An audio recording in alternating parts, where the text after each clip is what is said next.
Hello, beauties. It is me, Kirsten. This is the It's Giving Mystical podcast. This is our June energy report, and I am so excited to be here with you. This is really invigorating energy. When I was recording it, I just wanted to stay here. I wanted to stay here. It's not often when I feel into energy that I just don't want to leave, but I didn't want to leave this. This is this beautiful moment where we are being encouraged and inspired by the universe to be a all in our lives, to be a hell yes all in our lives. It's so powerful. Like, you don't think about how often we're kind of making, I don't know, half-hearted, caveated choices in our life. And whether you realize it or not, for the past 7 years, you have been refining your choices, probably around a specific area or two in your life. But you've been making choices, and it's not to judge a right choice or a wrong choice. We want to think about choice differently. We want to think about the power of the choice being all that matters. I make a choice and I'm present with that choice, and it reveals so much to me. Today, we're going to be looking at all of this through the lens of the tarot. So the two cards that rule the energy of June 2023 are the Lovers and the Death card. Listen, man, sex and death. Does it get more compelling, more intriguing than that? Not in my book. So we're going to talk today about what that means and how these two energies show up in the tarot, what they mean, what they reveal, and when they're nested together, what they offer. It's a very powerful, embodied, grounded stance of, I'm choosing to be all in my life. I'm choosing to be all in. It's just an incredibly beautiful invitation. I loved doing this podcast. This was a really fun one for me to explore, challenging, but really fun for me to explore and sit with and kind of soak in these past couple of days. I hope that I offer you something that is helpful. I'm just excited to share this with you. So enjoy it, enjoy every minute of it. And I'm just anchoring down on the grid for all of us that we have the strength and presence to be all in our lives. What a beautiful departure point from this moment in our own lives, in our communities, in the collective, to face the future with this sense of, I am all in, I am here, I am making a choice that is clear and intentional and deeply empowered. Feels amazing. So I'm holding that vision for all of us, that we have the space and ability to do so in whatever we're being called forward into. Much love at you. Enjoy every drop of goodness you find in the following podcast. And I'm so with you. I'm so with you. I am all in, baby. I am all in. Yee!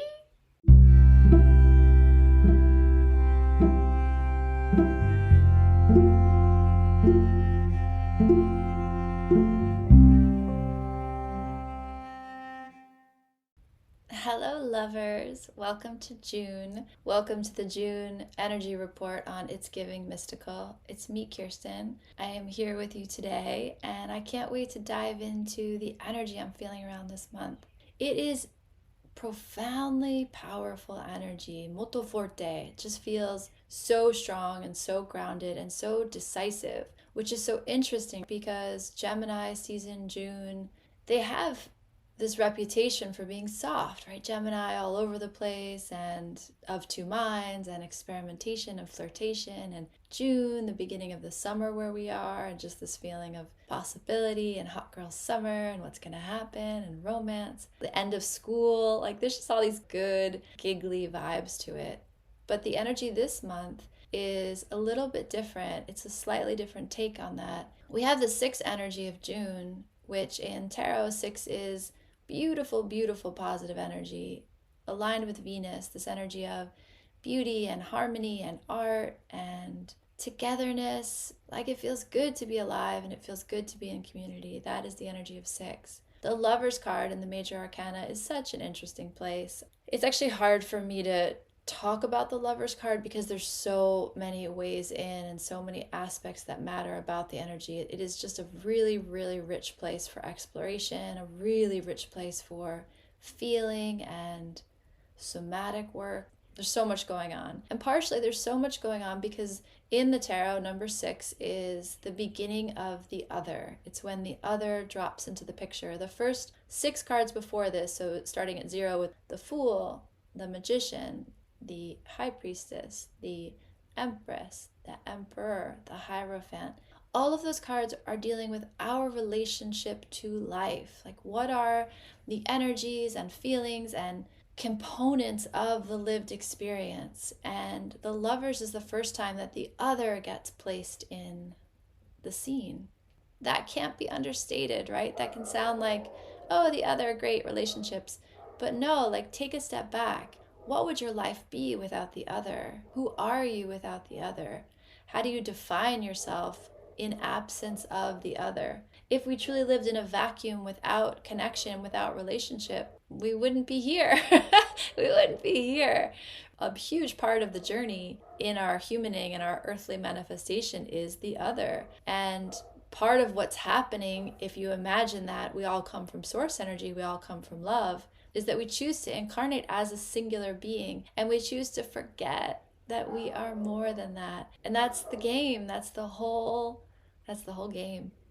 The Lover's card in traditional decks is actually called the Choice.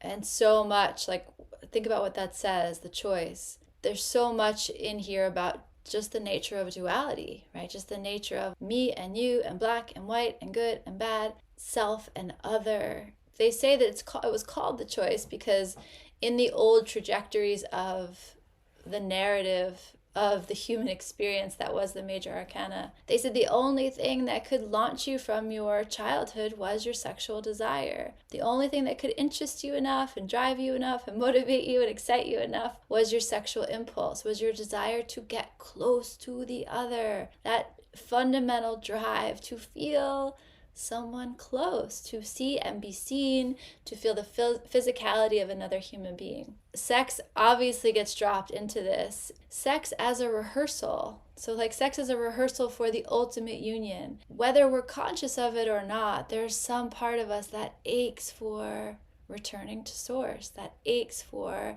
all-encompassing re-enveloping back into source energy, back into the cosmic soup of love that is source energy.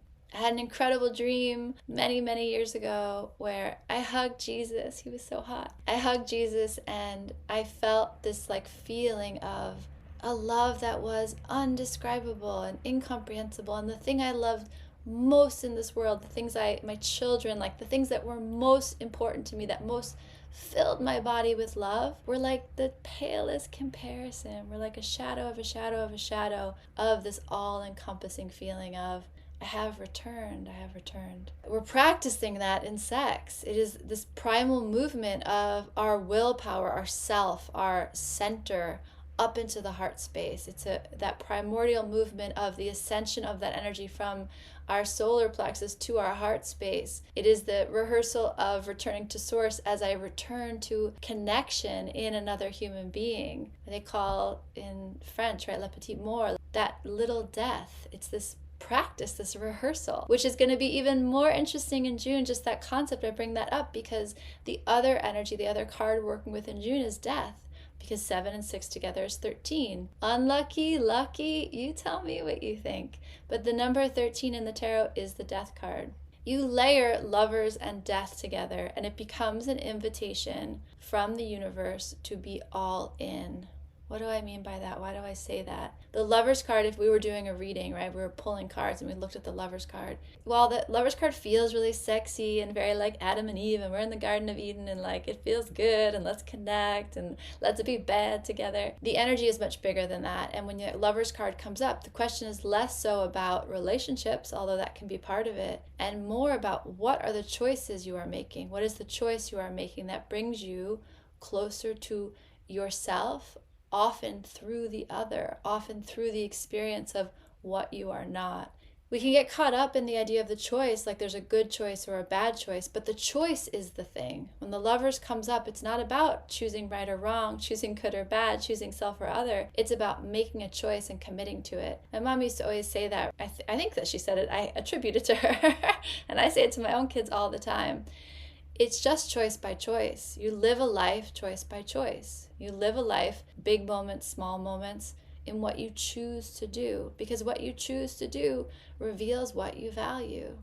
There's nothing more revealing when you look at another human being than the choices they have made and the choices they continue to make. And we can get caught up in this idea of right choice, wrong choice, but that's not the point. The point is I choose. And from that place, I look and I feel and I see and I experiment and I encounter. And then that helped me refine who I am, refine my values, refine the picture in my head of who I am and how I want to live. I refine that by the choices I make, and then I recalibrate. Okay, so I've learned from this choice, this feeling. I want to choose more of that. I want to choose away from that. And the Lover's card, the Choice card, this idea that the only thing that can launch us from our comfort, the analogy is childhood here, that can launch us from our comfort is our desire, that sexual impulse. But beyond getting turned on, like the sexual impulse of being turned on by life, moving in the direction of what lights us up and sets us free and turns us on. So you move in that direction. And if you read about the Lover's card, especially Rachel Pollack, she talks about this really beautifully in a lot of her different books. We get so caught up in making the right choice, but she's like, it doesn't matter. You are here to make the wrong choice. Part of what you're doing is making the wrong choice. And I put that on Instagram, that beautiful quote, I think by Naas Nin, make choices. You will make the wrong one, and that is right too. So this idea of the Lovers, when it comes up, is just a reminder. It's not about choosing right or wrong. It's about committing to your choice and finding yourself fully there. When you begin to investigate this idea of choice, you realize how many choices we make are unconscious, how many choices we make can become habitual, kind of lazy. And I don't mean that in a bad way. I actually love lazy. But just kind of lazy in that we just kind of slip into the next thing. We kind of slip into the choices. And that's where this idea of intentionality gets talked about a lot in self-development, self-realization. And yes, intentionality, but intentionality as presence. So intentionality of I'm clear that I'm making this choice, and here I am. And what do I know now? What do I see differently now? What occurs to me now? And how much of this is in alignment? So again, you layer the Death card on this. The Death card is, people are terrified of this card for 13, for the word death. And don't be, because death is our constant companion in life. The fact that we are living at all is because we are not dead. Sorry, that sounds so crazy. But you run up against the edge of death, that's how you know you're alive. I'm not there, I'm here. There probably are no more impactful, inspiring movers in our life than sexual impulse and the presence of death. These two things, how comfortable we are sitting with these two spaces, how aware we are of these two realities, kind of says everything and defines everything about the life we create. I will not go off into a tangent around this, but I'm very interested right now in the way in which American culture, American politics in particular, is squishing down on people's bodies. So the things that are happening to transgender youth, the things that are happening to gay rights, the things that are happening in women's legislation around women's bodies, there's this squishing down on the sexual beings, on the people that admit that sex is a thing. And there's some beautiful activists who speak about this. I'm going to put the name of someone I've been listening to a lot because I think they speak really beautifully about this. That so much of this pressure is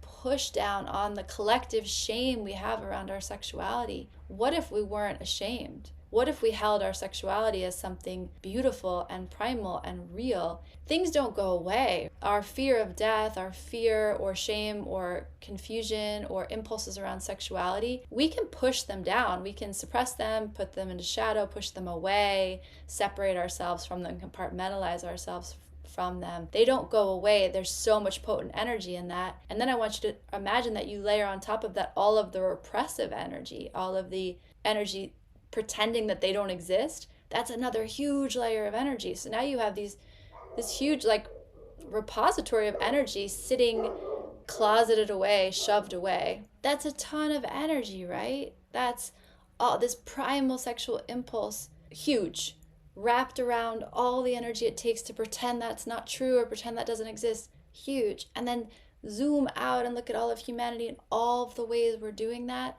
particularly that patriarchal energy of pretend you don't have a body on whatever dimension, whoever you are in that culture, there's some messaging around pretend you don't have a body, pretend you don't have desires, pretend you don't want and long and crave that connection. So you zoom out and it's all of that energy we have kind of boxed up in this game we're playing where we pretend it doesn't matter.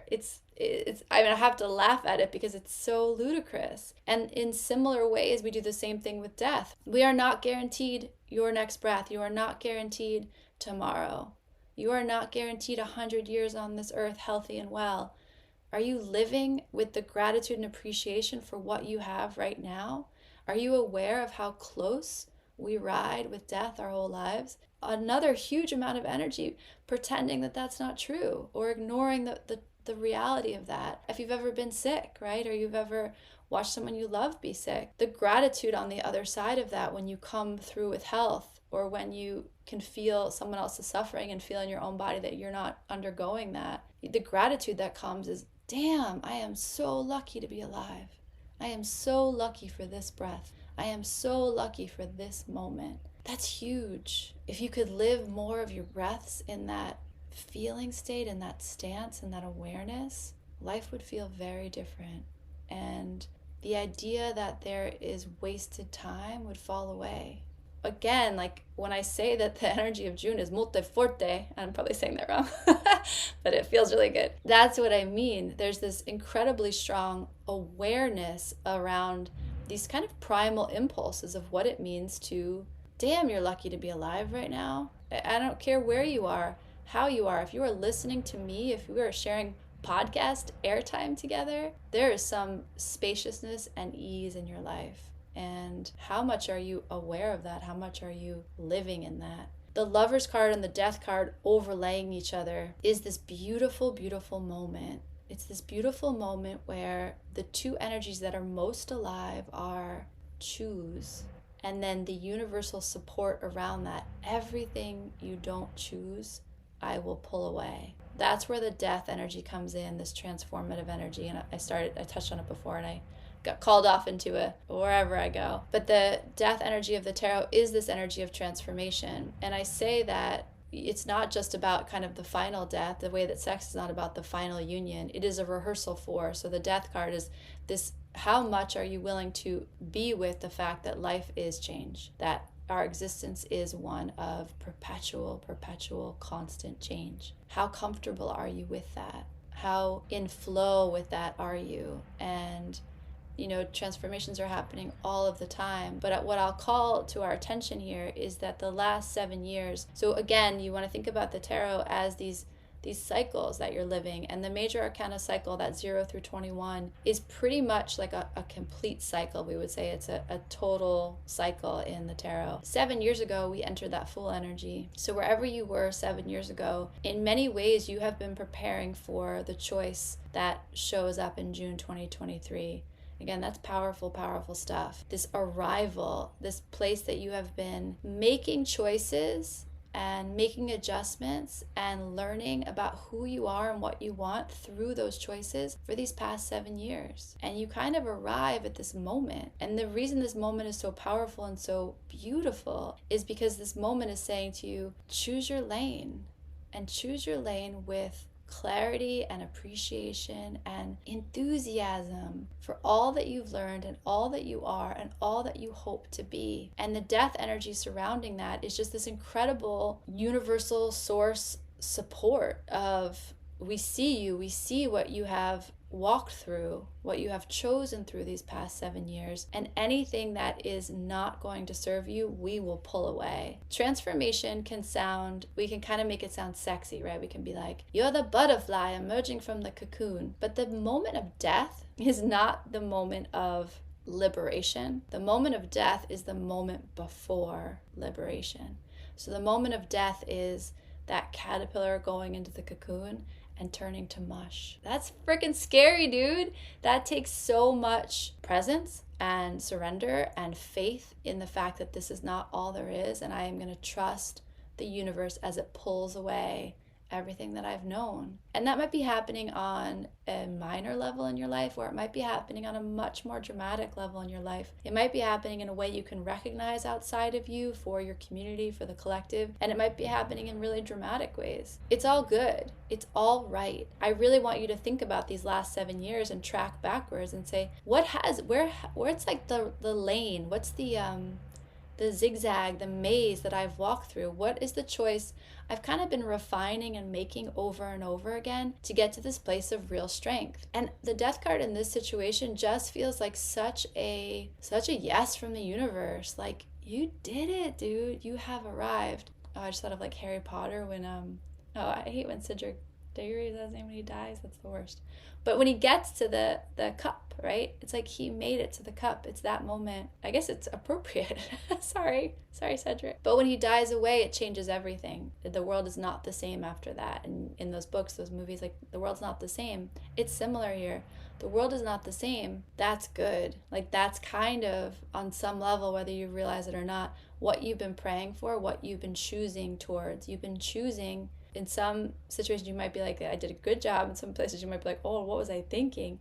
But either way, you're learning about who you are and refining your values through the choices you make. So here you are, June 2023. The energy around us, when I pull supporting cards around this, it's just like Phoenix energy all the way. It is death, detachment, completion, finality, persona. It is letting go, rising up. It's death. I got 17 different cards around death. Like this is a letting go. But there's also the energy of elk and the energy of the hunter and the energy of the Knight of Swords. And those energies are like, fuck yeah, I am all in. Like, fuck yeah, I am all in. So while it might be frightening, what also frightening because like what does that mean?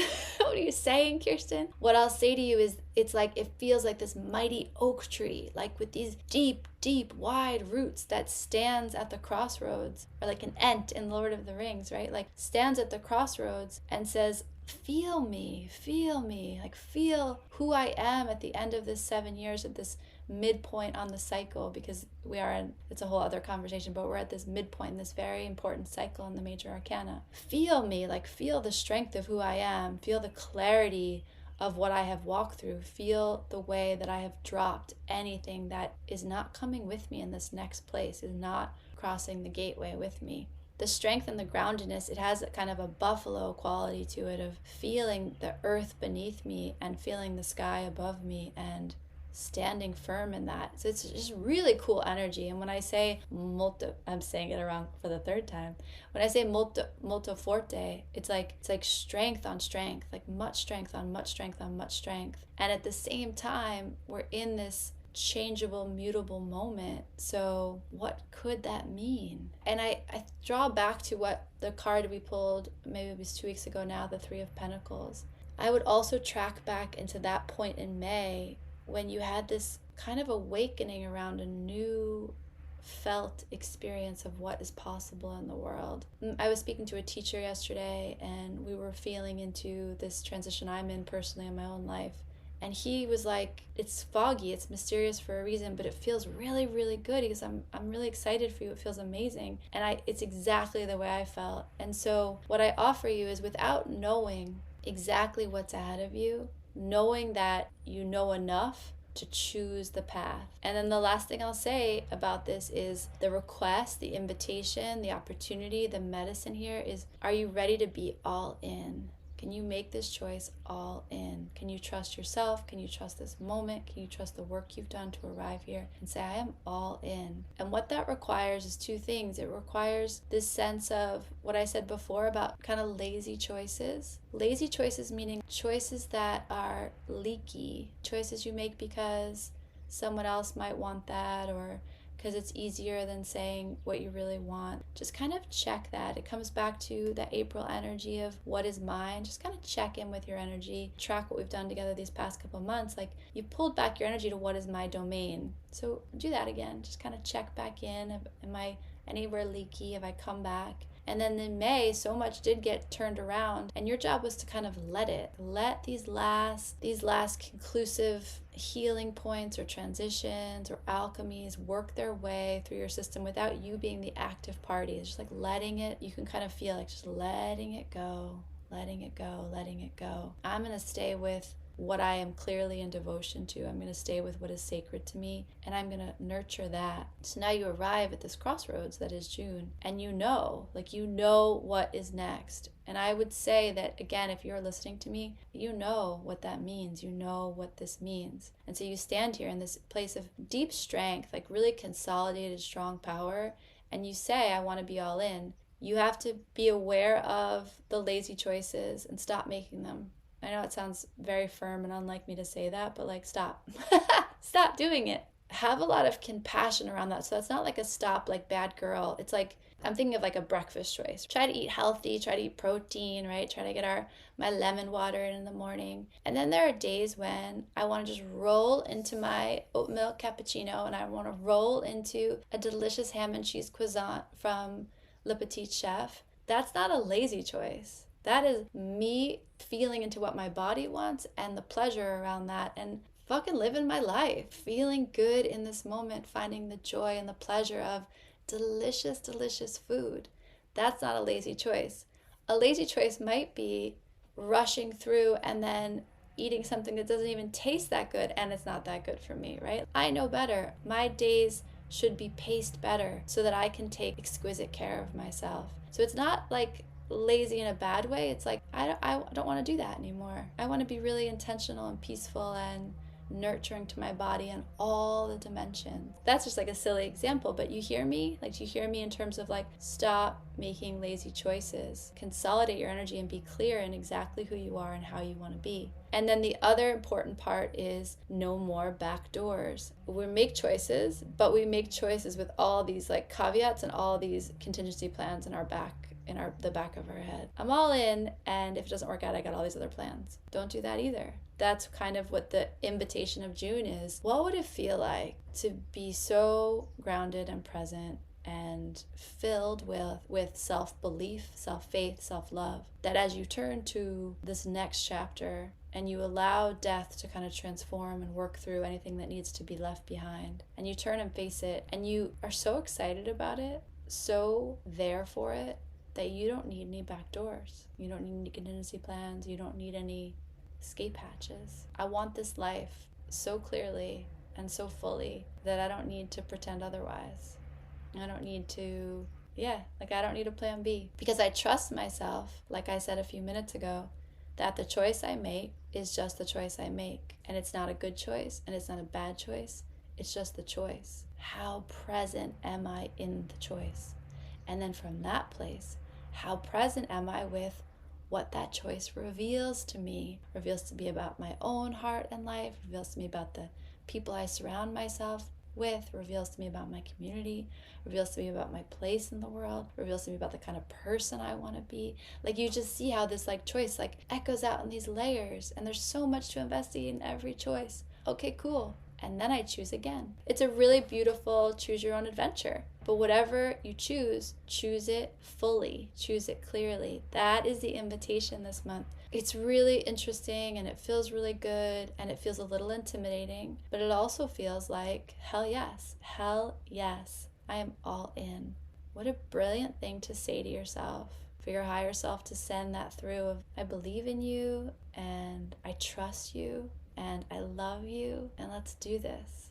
It's an incredibly powerful song to sing to the universe. It's a profoundly powerful place to be. I love this energy. June 2023, the Lover's card, the Death card, the universe is saying to you that you deserve to love your life so completely. You deserve to feel so empowered in who you are and how you are and the world you are creating. And the opportunity is to truly consolidate and become the fullness of who you are, revealed through the choices you make. I just can't emphasize enough how powerful this feels, how inspiring this feels, how truly pivotal this feels. It's an incredible thing to say yes to the totality of who you are in this moment, to choose with your full heart, your full presence, your full body, your full presence and intentionality, whatever you are choosing. It will also have profound implications for who shows up to choose with you. It will have profound implications for who shows up to choose with you. This is kind of ride or die. Ride or die for yourself, ride or die for the people that you find standing next to you. And it's just uplifting, man. It just feels super inspiring. I think there's so many reasons right now where we can look around and be like, what the fuck? And the energy of June 2023 is, it all breaks down for a reason. There's a mushy caterpillar state for a reason. And maybe that's just where we are collectively. And maybe the full-on leap into that is what we need to do. Collectively, I feel that. And individually, what that feels like is, damn, I've been making choices for a long time. I've been living my life for how many years? And these past 7 years, I've really learned a lot. I've learned a lot. I know so much better what I want to be and how I want to choose. It's cool, man. I would love to hear more from you guys about what this is like. I am just holding this anchor and this vision in the collective grid that you are so trustable. Your choices are so right on. Choose what you love. Choose what you love. That beautiful Rumi quote, this is a subtle truth. Whatever you love, you are. So choose accordingly. I am holding it down in the collective that you have the ability, the space, the presence to be all in, baby. Be all in. You deserve it. You deserve a life where you are all in. I love it. It feels really good. I kind of want to just like sit here and stay here with you in this energy.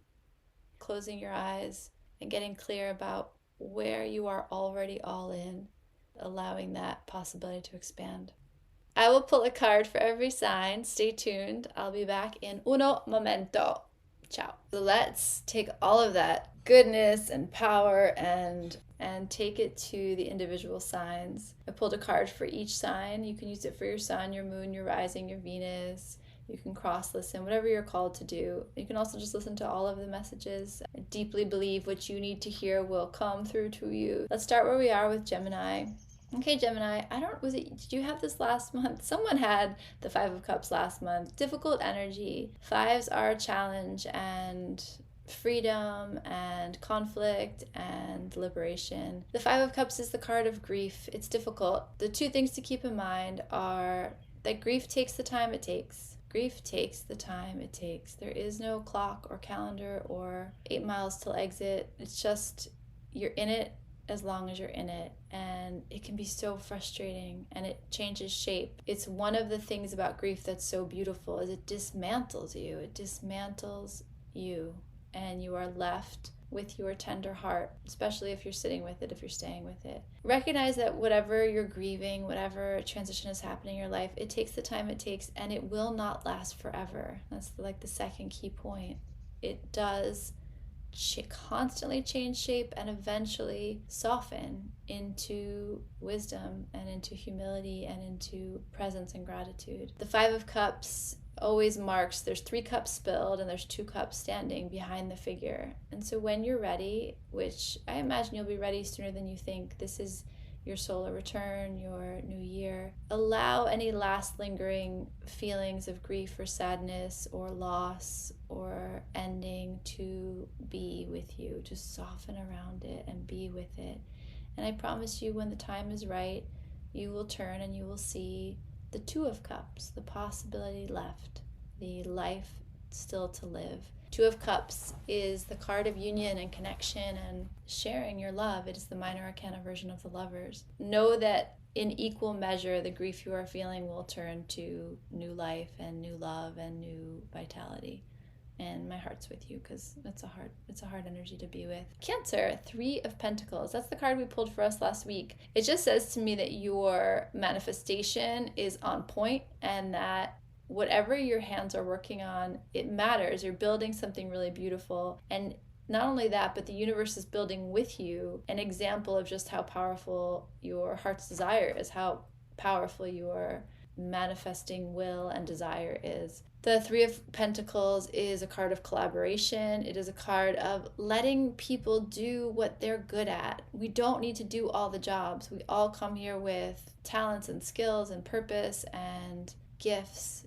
Sometimes the most beautiful thing you can do is let the people around you shine. Let them share their gifts so that you can share yours. And we come together beautifully. We are a beautiful puzzle that fits together just right, especially when we find the right people to collaborate with. Cancer, be open to collaboration. Be open to doing your thing to the best of your ability and knowing that other people are going to do their thing and that that's where the magic comes in. You don't need to do all the things. That seems to be a message that really wants to come through. Like, stay in your lane in the best possible way. Stay in your lane in terms of what do you want to do? What lights you up? What makes you happy? Stay there and let people join you who can meet your edges in that place and offer you something even more beautiful together. Leo, Queen of Wands. Okay, Leo, you feel like you are in your wheelhouse. I think Venus is running through your sign for a good spell. You having Queen of Wands energy just tells me that you're feeling very Leo-y, and you should feel warm and vibrant and happy and strong and powerful. The Queen of Wands, her challenge is that she doesn't give a fuck. So if there's any part of your life that maybe you feel like you're a little hard, a little tight around, I don't give a fuck, pay attention to that, but mostly let yourself feel warm. If it's just a matter of feeling good and confident in your skin, do that. Be that. Be the light and the sun and the strength that the world needs right now. I like you fully owning your beautiful sunshine. And I also like you kind of keeping in check any place that feels hard or tight. You might want to figure out what would happen if I softened around that. I would still be my bright, beautiful lioness self, but maybe I would have a little more company on the drive.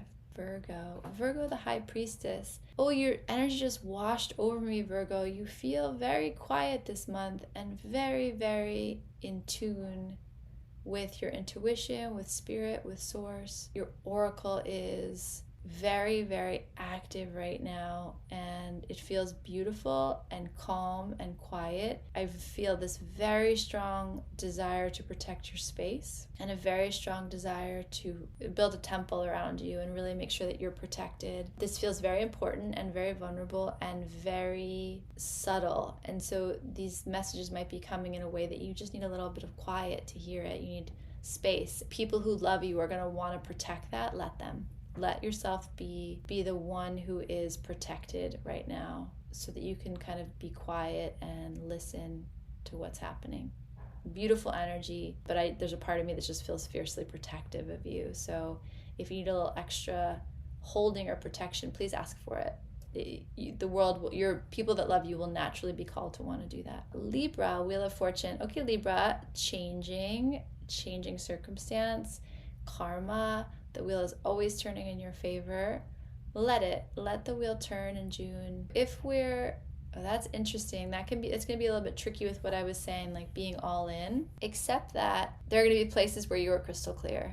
Stay on path there. Where you are not crystal clear, when you cannot commit to being all in, let go and let God, let the wheel, let the world meet you. You don't need to decide everything. You don't need to be fully committed to things you can't quite imagine yet, but you still have the opportunity to be all in some very specific lane. And I imagine as you hear me saying this, you know exactly what it is. Stay there.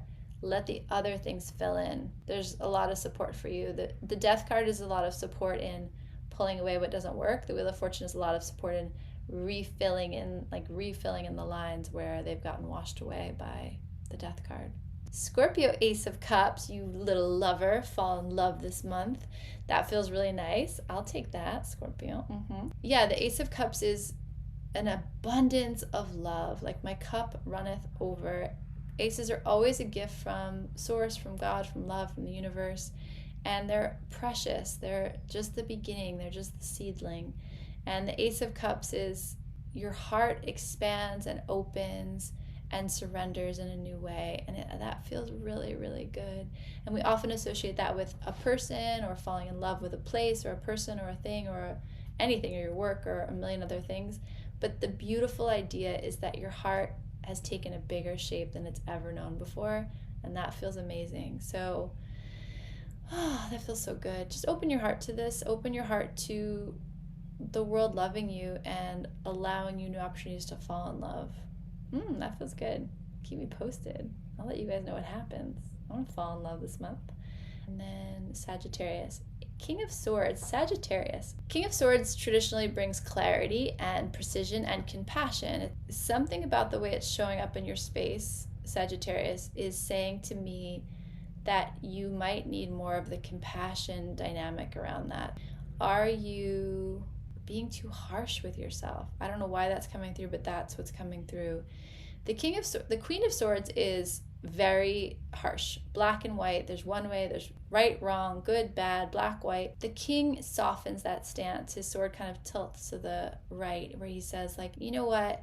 it is black and white, and it is also the human experience, and none of that is clear cut, and every case is different. The King of Swords usually brings with him a big dose of compassion and a wisdom around the fact that life is just not always easy, and it's not always easy to say what's right and what's wrong. But something about this energy with your fire energy feels like you might be a little sharp, a little hot with how you're speaking specifically to yourself, but maybe it's out there in the world too. So just bring an extra dose of that compassion. You are where you are for a reason. We arrive where we are for a reason. We make the choices we make for a reason, and they're not wrong. They're just choices that we learn from and refine our sense of what we want from. So if you want to make a different choice, make a different choice, but don't punish yourself for things possibly being challenging right now. Be nice to yourself. Warm yourself up with that beautiful fire. Don't kind of cut yourself with those sharp words. Capricorn, 4 of Cups.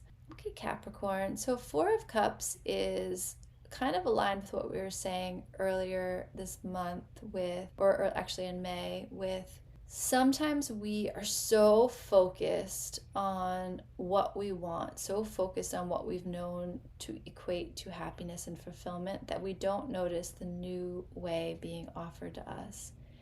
4 of Cups is an invitation to slow down, to meditate, to get quiet, but to keep your eyes open to new possibility, to stay curious. The 4 of Cups is the hand of God or Source or Spirit handing you more emotional balance, and that usually manifests itself as a new idea around what satisfies you. It actually aligns really well with what we're saying about the Lover's energy and about being all in. It allows you to, maybe you're straddling 2 choices because you don't really want to fully commit to either one. And the 4 of Cups showing up is like, there's actually a way for this to be maneuvered or rearranged where you're going to be like, oh my God, that small little click of the dial, and now I am 100% all in. That seems like a real possibility for you this month, Capricorn, so keep your eyes open to that. Aquarius, Ace of Pentacles. Okay, Aquarius, also with the Ace, beautiful gift from the Source, from divine, from love. The Ace of Pentacles is very precious, and it is like literally being handed a seed to a magnificent, that will bloom into a magnificent garden. So Aquarius, wherever you are, notice the seeds, like notice what's being planted. And I would say to you, this idea of all in might feel a little more new or premature than it is to other energies, to the other energies of the zodiac. And that's okay. I'm going to say this again. God hands you this seed and it can result in a magnificent garden. So do you trust that? And can you be all in? And can you feel the place where your energy is actually required and asked for, and where the universe is kind of like applauding you? That's the feeling I get, like, you know it. Like, I know it's just a little tiny dribble of a path, but it's going to open up into a wide, beautiful golden yellow brick road. Do you trust us? Do you trust us? There's a little bit of playfulness from the universe on this. Enjoy that. Pisces, the Emperor. Pisces, that's so good for you. That Emperor energy is so good for you. I hope that what this is offering you is real strength and clarity and fierceness around what you want and who you are and where you're going. The Emperor energy is just like a beautiful container for your Piscean magic. That feels really good. The challenge here is, don't let people tell you what to do this month. Don't let people tell you what to do this month, Pisces. You know best. You are the emperor of your domain. No one else knows what you need as well as you do.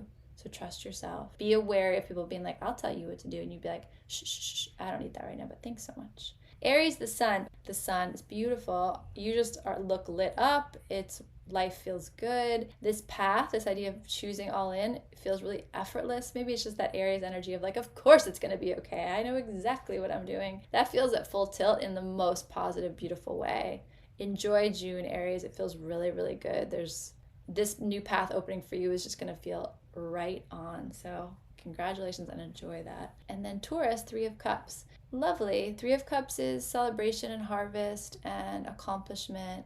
There's going to be much to celebrate this month for you. And again, like relating it back to what we're all facing in June, you're not going to walk alone on this path. You're going to really feel the sense that you have found your people and your tribe. That's really nice energy. So Taurus, same thing, just enjoy it. Aries and Taurus, you guys are coming up. Pisces, Aries, and Taurus, but especially Aries and Taurus, you guys are coming up at the end of this cycle. You really deserve this happiness. I know it might have been hard in the past, but if it's not now, lean into that. Imagine that what if it's just okay right now? Both of you need to really believe that. Aries is going to come a little easier to you. Taurus, just stay with it. Stay with it. There's people around you who really support the path you're on, and you are going to make beautiful things together. That all in feels particularly all into to relationships, all into the path. Like it feels really present with you in a really positive way. Awesome, you guys. I love you all. I'm really grateful for the time we spend together. Take good care of yourself. Really rest these last few days of May if you're hearing this. Know that this idea of finding the path and being all in is not a particularly active, it's just a strongly grounded feeling. You got this. We have this. This is going to open up I think the beginning of a pretty significant new cycle for all of us, and I'm excited to hear what that's like for you, and I'm excited to be with you in it. Just sending all my love for all of us to understand just how precious our energy is and to move it in the direction that fulfills us. Everyone deserves that. Take such good care.